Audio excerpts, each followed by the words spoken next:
Ciao e bentornati, welcome back to Pillole D'Italiano. Today's episode number 90, is inspired by one of your questions. Somebody asked me what the difference is between tu, te and ti. I'm sure that this person is not the only one who had the feeling of seeing double, actually triple. While you in English might just conceive all of these small short words as the same, you, we actually have many yous in Italian. We have many ways of saying you, depending on the function that that little word has within the sentence. Now, before we jump into today's topic, this is a great moment to remind you to subscribe to the channel if you're new to it, so you're not going to miss any future episode, and also to use the comment section below so that you can communicate with me, you can ask me those questions that oftentimes inspire new episodes like today's. So, tu, te, and ti. What are these different types of you that you might encounter in Italian? The main distinction that is really useful to keep in mind is the one between subject and object. We can maybe set the grammatical terminology aside for a second and just think in simple terms of, is this you actively participating in the action or not? As simple as that. So when the you is actively participating, it's tu. In the other instances, it's either te or ti. So that's the first main distinction. Tu versus te and ti. Tu, as I said, is when the you is actively participating. Therefore, in grammatical terminology, we will call it a subject. Now, in Italian, we don't need to express subjects. Very often, the verb will suffice, will do everything on its own. So if I say mangi molto, you eat a lot, it's clear without using the tu that the subject is you. You eat a lot, mangi molto, because the verb already has, because of its ending, has the subject already built in, so to speak. But there are instances where I might want to specify tu mangi molto. Maybe we are accusing each other of eating a lot and I'm saying, no, you eat a lot. So I'm putting more emphasis on that you, and I will express it as in tu mangi molto. And this is one of the instances where you will find that tu being the active participant in the action of eating, right? You are the one who eats a lot. Another instance where I might want to use that tu and is not going to sound redundant is when I state something about myself. For example, I'm feeling well, sto bene. And now I'm asking, and you? E tu? So I would say sto bene e tu? And so you can see how when I say sto bene, I am the subject, I am the person who is actively staying well. And when I'm asking about you, then you become the subject. That's why I'm using tu. Sto bene e tu? That means I cannot use te, I cannot use ti. In this instance, it must be a tu. The same reason why when I say passa una buona giornata, I'm wishing you to spend a good day. Passa una buona giornata. Now you want to tell me, you too have a good day, you too spend a good day. Well, that you is the active participant in spending the good day, so you will have to say anche tu, anche tu. Just to recap, that tu is used when you are the active participant, when you are the subject. When do you use te? Te is an object. So te, you will find it when the you is not actively participating in that action. And we will find te either after prepositions, our lovely short words di, a, da, in, con, su, per, tra, fra. Those are the Italian prepositions. So you will find te after a preposition or before another pronoun, before another one of those short words such as ne. I'm going to give you a couple of examples right away, so don't panic. Let's assume that you're going to the supermarket and I'm wondering if I can come with you. With, it's a preposition, con. So I would ask you, posso venire al supermercato con te? Posso venire al supermercato con te? Can I come to the supermarket with you? That you is not the subject, is not the active participant. I am the one who might come to the supermarket with you. So you have the preposition con, with, followed by te. You will never ever hear a con tu or con ti. It's always con te.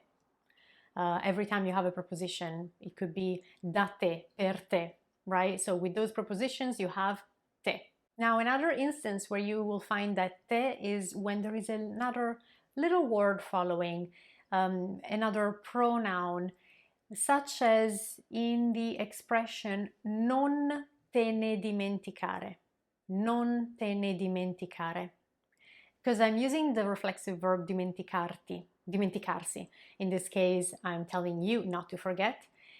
So I have to use the negative imperative, non te ne dimenticare. So don't forget about it. Don't you forget about it, basically, if you want to go literal with the translation. Now, without the ne, if I were simply to say, don't forget, I would say non ti dimenticare, because with reflexive verbs we use ti, but because we have the ne, now the ti opens up into te, non te ne dimenticare. I explained this concept and this phenomenon a bit better in a previous episode. You're going to find it linked up here right now. It was an episode about pronominal verbs, those verbs that have those pronouns, those short little words, two of them. And in that episode, I pointed out how personal pronouns like ti, mi, ci, etc. will open up to make space for the other one that follows and become te, me, ce, etc. Now let's move on and talk about ti. Ti is used with the meaning of to you, you or yourself. That's why you find it in reflexive verbs, because of that yourself meaning. And where do you find it? It's either before the conjugated verb or after, hooked actually at the end of an infinitive or an imperative. Like, this is what I like to say to remember how if it's an infinitive, you hook it at the end. If it's a conjugated verb, you put it before, but the exception is that if it's a command, then you hook it at the end, as you would do for an infinitive. I'm going to show you with an example in a second. First, let's look at the case where you will place the ti before a conjugated verb, such as ti ho detto di no. Ti ho detto di no. I told you no.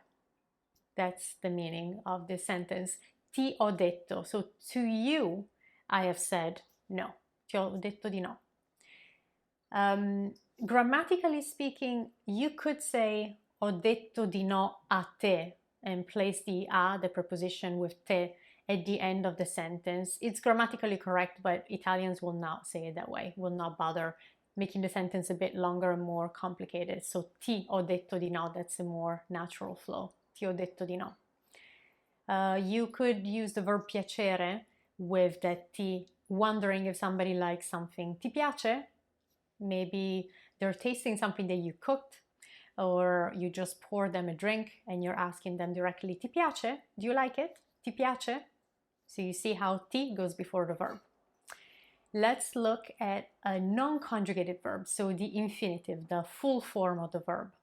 How about, I have to ask you a favor. I have to, devo, chiederti, ask you, un favore, a favor. Devo chiederti un favore. You see how ti goes at the end, not just after the infinitive, but it gets hooked at the end. Devo chiederti un favore. Now, since in this sentence you have two verbs, devo and chiedere, I just show you what to do if you want to hook the ti after the second verb. But when you have two verbs, you have two options. So you could also put the ti before the first verb. Devo chiederti un favore is one option when you hook it after the second verb, but you could also say ti devo chiedere un favore. So you can put it before the first verb. It's up to you. Ti devo chiedere un favore or devo chiederti un favore. Potato, potato, right? I have to ask you a favor anyway. Now, let's look at an instance where you only have one verb that is not conjugated. So you only have one infinitive. You might say, parlarti è impossibile. Parlarti è impossibile. So you see how right now we're using the full verb parlare, to talk, or to speak. Parlarti though, so to speak to you, to talk to you, è impossibile, is impossible. It's impossible to talk to you. And lastly, what was the other instance in which you're going to hook this pronoun at the end? When it's a command, so with the imperative. If I am telling you get up, so I'm going to use the verb alzarsi, right, to get up, but I'm using it in a command tense, talking to you, alzati, alzati. So you see how the T goes at the end, not before, because it's a command. I truly hope that today's episode helped you make sense of tu, te, and ti. If you are fairly new to the study of the Italian language, and if this sounds like way too complicated and over your head, just focus on one thing for now. That essential distinction that I told you about at the beginning between tu on one hand and te and ti on the other. So remember that tu is used when you is the active participant in the action. That's the main thing you have to keep in mind.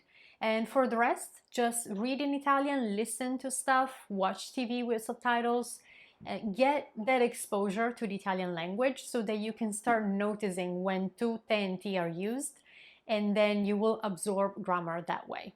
Thanks so much for your time. Don't forget to like this episode if you enjoyed it. And I will see you in a week.